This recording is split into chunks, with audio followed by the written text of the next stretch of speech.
Before we begin, if this message resonates with you, I want to invite you to subscribe to Empire of the Mind. This is where we explore the intersection of depth psychology, spirituality, and the authentic self. We don't deal in surface-level self-help here, we go deeper. We ask the hard questions, and we refuse to mistake suffering for sanctification. Hit that subscribe button now, because what we're about to discuss will challenge everything you've been told about being an empath. Many empaths grow up feeling different, more sensitive, more affected by suffering, more aware of what others choose to ignore or cannot see. You walk into a room and feel the tension no one's talking about. You absorb emotions that don't belong to you. You carry weights that were never yours to lift. This sensitivity, this openness, often leads to a dangerous question, one whispered in moments of exhaustion and confusion. Was I chosen for something? Is there a reason I feel everything so deeply?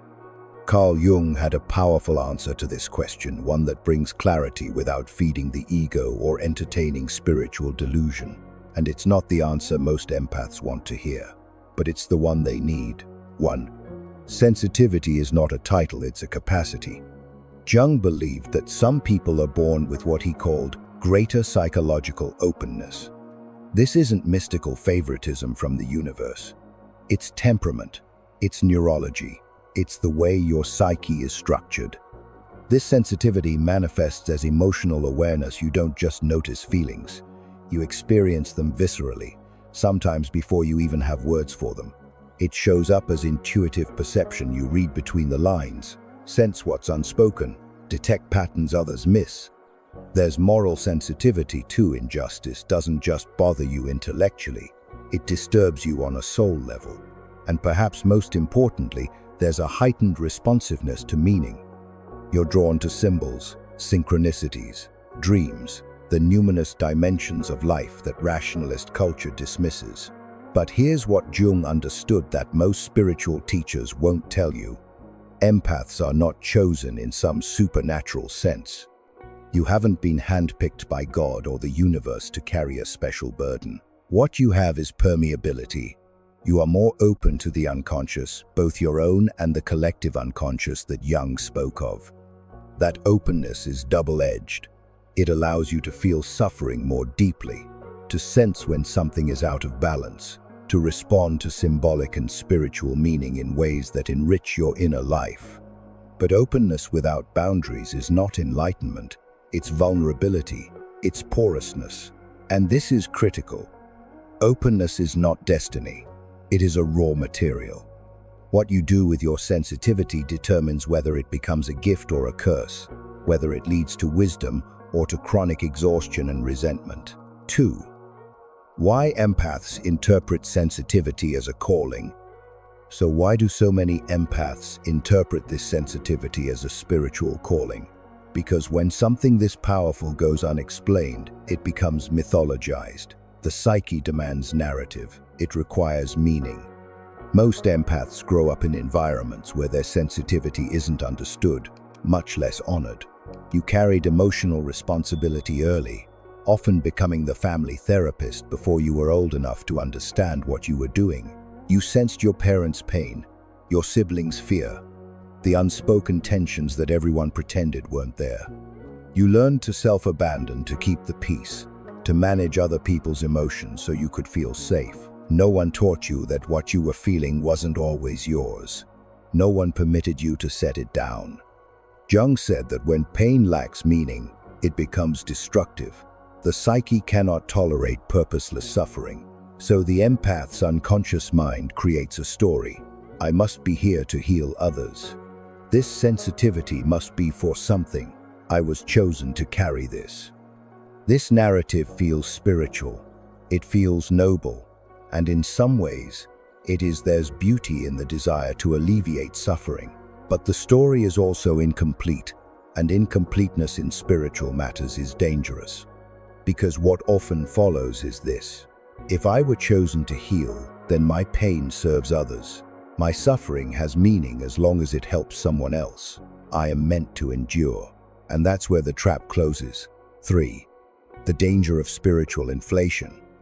Jung had a term for this: spiritual inflation. It's what happens when the ego mistakes its sensitivity for superiority, when it confuses openness with enlightenment. Spiritual inflation whispers seductive lies. It tells you, I'm meant to save others. I see what they can't see. I feel what they can't feel. That makes me special.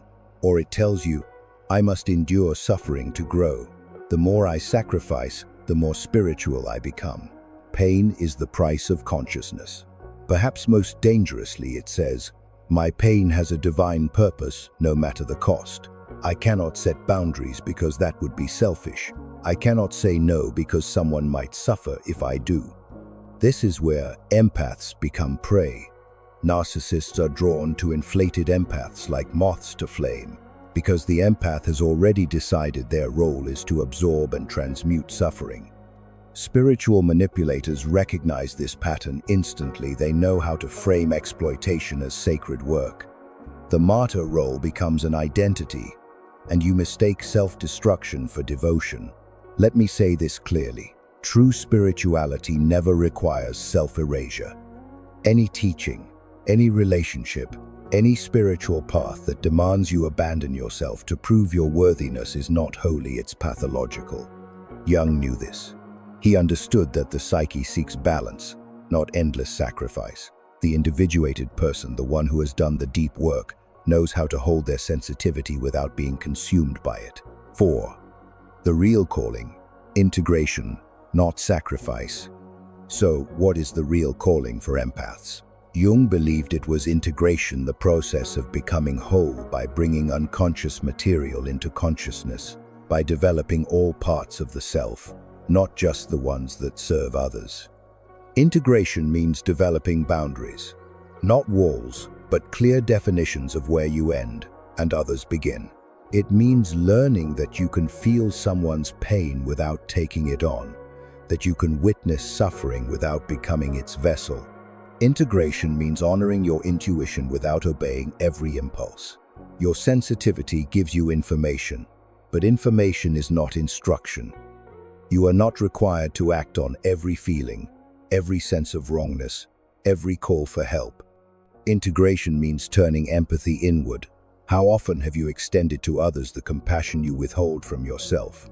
How many times have you sensed exactly what someone else needed while ignoring your own exhaustion, your own need, your own quiet desperation? And perhaps most importantly, integration means choosing responsibility over rescue. Responsibility means responding to what is yours to hold. Rescue means taking on what belongs to someone else, often at the cost of your own well-being. There's a teaching in Christian scripture that gets misused constantly: love your neighbor as yourself. We focus on the first part and ignore the second. Ask yourself, not instead of yourself, not by erasing yourself. The command assumes you already possess self-love, self-regard, and self-care. Without that foundation, what you're offering isn't love, it's depletion masquerading as virtue. Jung would say that the empath's real spiritual work is not to heal the world's wounds, but to heal the wound that makes them believe they must. The wound that says, I am only valuable when I'm useful to others. I am only worthy when I'm in service. I am only good when I'm giving. That wound didn't come from God or the universe or your soul's pre-birth contract. It came from systems, family systems, cultural systems, religious systems that needed you compliant, that benefited from your self-abandonment. Your sensitivity is real. Your capacity to feel deeply, to perceive what others miss, to respond to meaning that's real. But it's not a mandate to suffer. It's an invitation to understand. And understanding, true understanding, leads to wholeness, not fragmentation. Empaths are not chosen to suffer.